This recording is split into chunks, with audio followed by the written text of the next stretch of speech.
Ж таки, офіційна позиція те ж саме, що я казав і Юлі, про те, що ми захищаємо кожний клаптик нашої землі.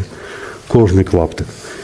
Але коли на цьому вузенькому клаптику ворожі снаряди починають перекапувати це місце разом з камнем і з землею, з нашими бійцями, життя наших бійців нам важливіше. Тому Маринка, яка трималася майже, можна так сказати, 2 роки, спочатку вулиця за вулиця, потім будинок за будинок, станом на сьогоднішній день наші війська ще знаходяться у північній його частині. Наші війська підготували оборонний рубіж поза цим населеним пунктом, але я можу сказати, що цього населеного пункту вже не існує. Методика абсолютно така сама, як була у Бахмуті. Знищується вулиця за вулицею, квартал за квартал, закопуються наші бійці. І після цього маємо те, що маємо. Тому, знову ж таки, це війна. І те, що ми зараз відійшли на околицю Маринки, а в деяких місцях вже обладнали позиції за Маринкою, мені кажеться, в цьому нема нічого такого, що може там визвати якийсь там суспільний резонанс. Скажімо так, війна. На жаль, вона така. Based on the statements from Ukraine's commander-in-chief, we have undeniable confirmation that the Russians have captured yet another city in Ukraine, one that the Ukrainians have fought to defend for almost 2 years, as the general said.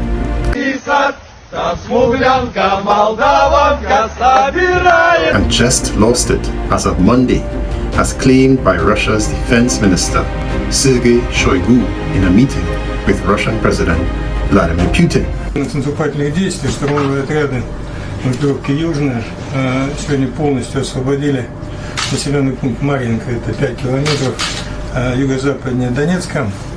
За 9 лет вооруженные силы Украины сделали мощнейший укрепрайон, который соединен и подземные ходы, и, естественно, фактически на каждой улице своя укрепленная, хорошо укрепленная и довольно хорошо защищенная от всех ударов, как с воздуха, так и артиллерии, сооружения.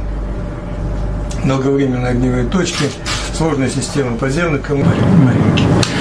Действительно, здесь как минимум 2 положительных эффекта. Первый заключается в том, что мы отодвигаем от Донецка боевые подразделения противника.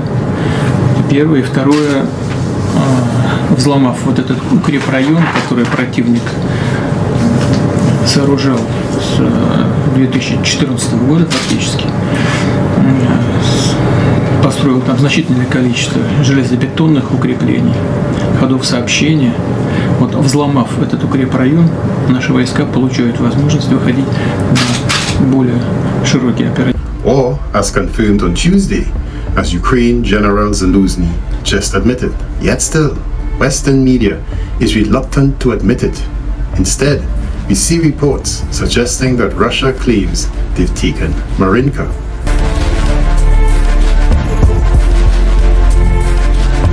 Without confirmation. This is exactly the same reporting we saw in Bakhmut and in Soledar. But what is also familiar is a term that has become popular in social media during this war. For instance, this is a report from the Institute of the Study of War, republished in the Kiev Independent, and it says, Russia's alleged capture of Marinka unlikely to allow for rapid operational advances. And it reads, again with the qualifiers, Russia's potential capture of Marinka represents a limited tactical gain and doesn't allow for any operational significant advance unless Russian forces have considerably improved the ability to conduct rapid mechanized forward movement, which the report claims they show no signs of having done. But he'd have to be fast. I'm your man. No, you're not. You're too slow. This is a bit misleading because it continues to pretend that this war for Russia is about territory or about making rapid big arrow advances, when it is clear that Russia is only concerned to destroy the Ukrainian army. Kill everybody. You believe me now? I told you I'm gonna kill him. That I did. He slipped, bro. through a war of attrition. It's not the sort of fighting that we'd expect in the 21st century at all. And what Russia's done here is trying to drag Ukraine into a frenzied war of attrition. By luring them into costly and often suicidal attacks like the Ukrainian summer counteroffensive and like in Bakhmut. Wars of attrition are not measured by territory. It is measured by casualties and equipment losses. And in that respect, Russia is winning decisively. Подивіться, ви взагалі бачите ці масштаби? Дивіться, скільки хлопців. Скільки можна писати таку гидоту? So the ISW concluded that there are no indications that the rate of Russian advance to the next settlements identified as tactical Russian objectives. I'd be very interested to know how the ISW, a US think tank, has gotten a hold of Russian plans to know what the Kremlin has identified as its next tactical objectives. I know your secret, your dirty little secret. It says that achieving those alleged objectives will not be any quicker considering the rate of attrition that Russian forces suffered to capture a small settlement directly on the border of the territory of Russia, controlled since 2014. That, I say, is an example of a pro-Ukrainian story, as reported by a US-based and well-cited and popular think tank. This is what is being fed to the American public about this war. The answer is Putin's already lost the war. The Daily Telegraph, however, honestly confirmed Ukraine's defeat in Marinka and described it as Kiev confirms the first loss of a major settlement since May, after initial denials. It reports on General Zaluzhny's admission and then states analysts have said that Marinka's main strategic value to Russia is that it will allow Russian forces to turn their attacks against stronger Ukrainian forces to the south. It will also dent the already low morale among Ukrainian forces and Western allies who are disappointed by Ukraine's failed NATO-backed counteroffensive over the summer. Now you see, this is the point of attrition warfare. It is to wear the opponent down physically in terms of casualties and equipment losses, but also mentally in making them fight hard for places and only to lose it.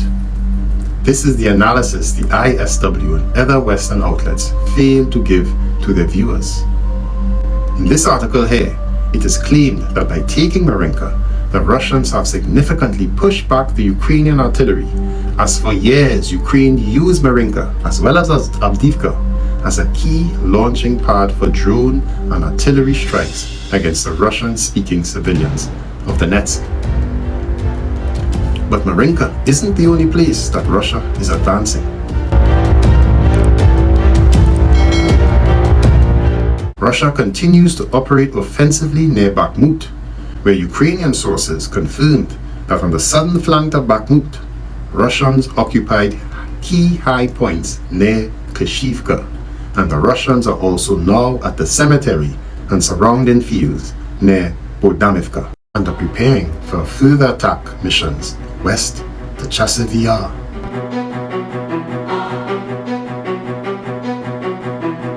In the Avdiivka direction, though no material changes have occurred, Zaluzhny's confidence about the city is not very high. In his recent press conference, he admitted that in the near future, Avdiivka will be captured by the Russians. He stated, and I quote, "The enemy has an opportunity to concentrate his forces in a certain direction, and in 2 to 3 months, they can do what happened to Bakhmut."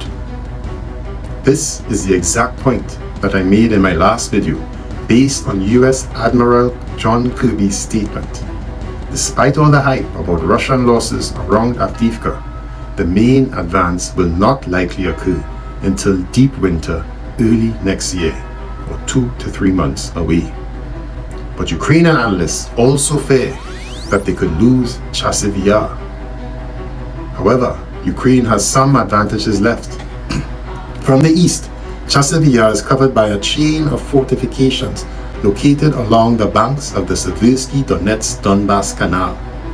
According to Ukrinform, I quote, there are currently 62,000 Russians deployed in the Bakhmut direction.